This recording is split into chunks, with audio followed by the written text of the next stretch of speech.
السلام عليكم، ازيكم يا حبايبي؟ عاملين ايه؟ النهارده معانا ان شاء الله تجربة لعبة جديدة، لعبة الضفدع.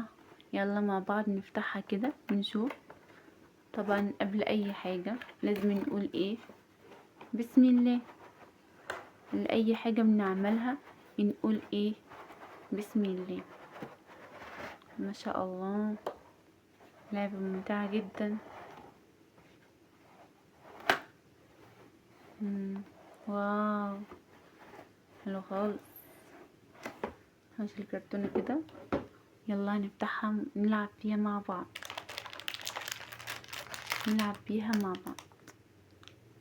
يلا حبايبي الحلوين، معانا كيس الكور كده، هنفتحها نحطها هنا كده. بسم الله.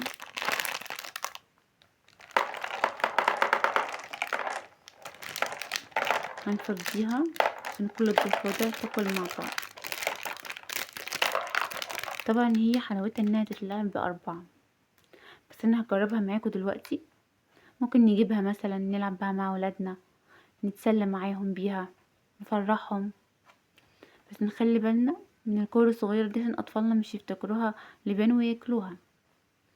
اول حاجة. تاني حاجة، ان احنا بنعلمهم الاعداد في الاخر لما بالكور تتجمع هنا.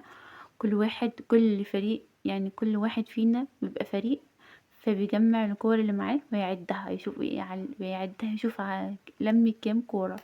فكده برضو بنعلمهم الاعداد. يلا يا معانا نشوف مع بعض. طبعا نقول ايه؟ بسم الله.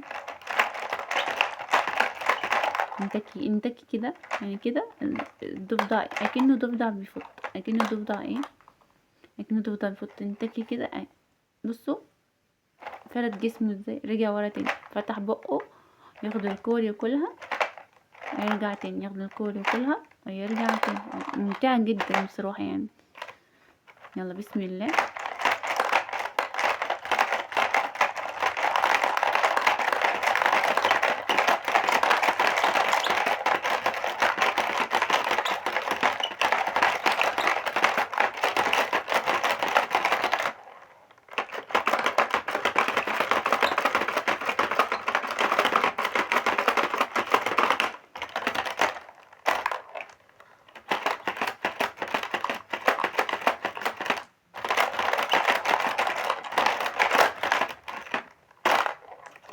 البامبا دي اتملت كتير خالص، اتملت كتير. نحط شوية منها هنا اتملت عشان بس ايه، قريبة منها.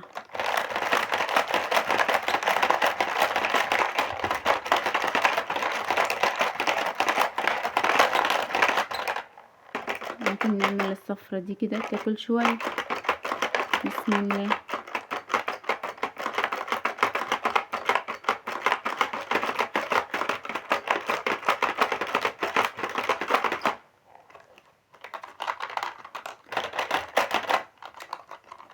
اسمها لعبة الضفدع عشان شكلها عاملة زي الضفدع، وهو ايه، يفط كده.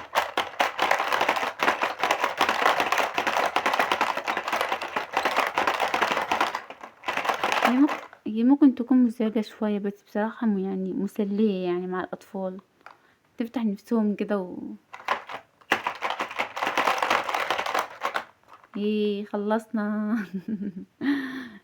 رايكم حبيبي في لعبتنا النهاردة؟ ما تنسوش تعملوا لايك واشتراك للقناة عشان يوصلكوا كل جديد. مع السلامة، باي.